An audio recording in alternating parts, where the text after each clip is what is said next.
Podcast sponsorships can indeed be a bit of a minefield, but a third of our podcasters using Captivate.fm say that sponsorships are the number one way that they make money through their podcast. And I'm going to give you today an overview of podcast sponsorships, all right? This is the Podcast Accelerator. I'm your host, Mark Asquith, CEO and co-founder of Rebel-Based Media, where we make technology products for podcasters, including Captivate.fm, the world's only growth-oriented podcast host, where you can get 7 days free at Captivate.fm and really start to work with a podcast hosting platform that cares about your audience growth. All right, like I said, check it out at Captivate.fm. Now, we are going to dig into podcast sponsorship overviews in just a second, and then we're going to dig on the next episode into a little bit more around how to pitch sponsors. Remember, this is part of a series that is running right up until, well, the next 5 or 6 weeks, really. Deep diving on ways that you can make money with your podcast. And this is all based on our big tentpole education piece at Captivate.fm/money, the ultimate guide to making money with your podcast. So please go and check that long form blog post out, because it's very, very vital to your education as a podcaster. And before I get into this, I do want to give a shout out to the team at Aweber, who make my life easy as a podcaster by making it very, very simple for me to engage with my audience using email marketing. I believe that every podcaster needs to own their email data, and they need to be doing some quality email marketing. So please, please, please go and check out Aweber for your email needs at markasquith.com/Aweber. So like I said, look, a third of the podcasters that we spoke to, okay, we survey our podcasters every single year, and we talk to them pretty much every single day.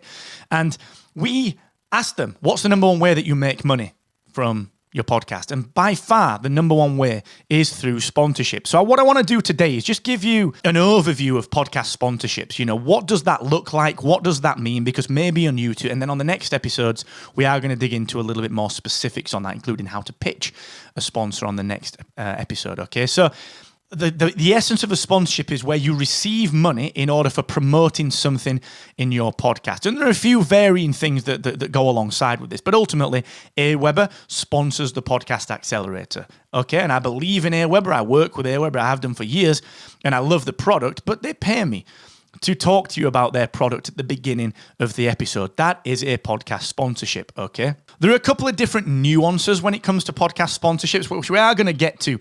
Like I said, I mean, we've got 5 more episodes on this, okay? So we're going to talk about fixed price versus CPM in a bit more depth. But the essence of that, and the thing that you need to understand right now, is that there are 2 ways that you can sell sponsorships on something called a CPM basis, which is a price that you will charge to a sponsor for 1,000 equivalent downloads, all right? So you might say, and the average cost is around $30 per 1,000 downloads. So if you get 1,000 downloads, you can probably charge $30 for that episode, all right?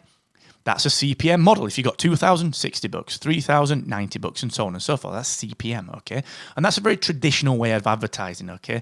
Now, the other way that you can do this is through something called fixed price sponsorships, which are basically, they're more around and they're priced more based on your influence and based on the engagement that you can generate and garner from your podcast audience. Now, this is a way that many, many podcasters are working. It's the way that I work with Aweber. It's the way that I work with other sponsors that we work with right across the Rebel-Based Media Suite, because ultimately, what they buy into with this is not the number of downloads, but actually the truly engaged audience. And for many podcasters, certainly podcasters that don't have huge numbers of downloads, this is a really good way of doing it, okay? Because as long as you can prove that you have an engaged audience, you can actually charge a fixed price for this rather than just getting $30 for your episode, because you're probably worth more than that.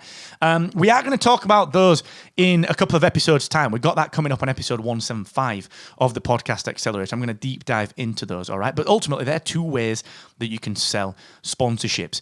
The other jargon that you're going to hear of sponsorships is whether an ad is host-read, also known as baked in, or whether it's a dynamic ad, all right? And the way that works is that a host-read ad is something that the host reads. Okay, I know that sounds obvious, but it's a host-read ad. So earlier on, I did a host-read ad for Aweber. I told you that I use them for my email marketing, that I have done for years, and I recommend that you do too. That was a host-read ad. That was me, the host, reading that ad to you, okay?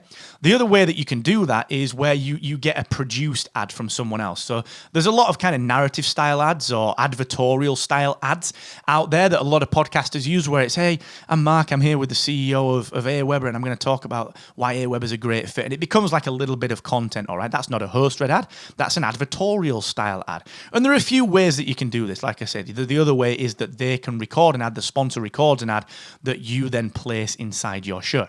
Okay, so host-read versus kind of an advertorial versus something that they record for you and send to you and you just include it, all right? There are three types of reads that you can do, something called a read. This is how the read goes, okay? I'm reading, and what kind of insert is it? Which leads me to the next point, okay? Is an advert, is a sponsorship read, is it baked in? Or is it dynamically inserted? Now, these are two very big distinctions. So something like a Captivate.fm will be starting to host dynamic ad insertion, okay? Now, what that means is that you've got a long piece of audio that might be 15, 20, 45, 60 minutes long, all right? And throughout that audio, ads will be dynamically inserted based on certain criteria. So you might say, right, I want an ad at minute 5. And that audio ad, whether it's a host read or whether it's an advertorial or something that's been provided by the sponsor, will be inserted dynamically into your content. All you do is mark the place that you want the advert in, and it will insert itself in. That's called dynamic ad insertion, all right? That's usually reserved for big number downloads, okay? The reason for that is, of course, that you need masses of downloads to be able to insert relevant ads, and it only works really very well on a CPM basis right now. That will probably change, but right now that's for big brands wanting to buy mass market advertising that gets dynamically inserted across several shows, all right? So for the independent podcaster with 1,000 downloads, you can still monetize, but you probably don't want to use dynamic ad insertion. Instead, what you probably want to do is utilize what we call baked in ads, all right? And baked in ads are the exact thing that I've just done, all right? So I baked the ad into my content. You can't replace that ad easily without re-recording the episode or without chopping out that section and re-editing the episode. It's baked into the content, and it's often given context with the content, all right? So it's baked in. It's not dynamically inserted. It's me doing the ad, and it's baked in right there. An example of an advertorial style ad that would be baked in is, of course, where I might have an interview with the sponsor, but I would do it live and bake it into the episode, all right? So you've got baked in versus dynamic ads. There's a lot more to sponsorships, but that's the basic overview of everything you need to know with podcast sponsors. Now, on the next episodes, we are going to dig into how to pitch sponsors.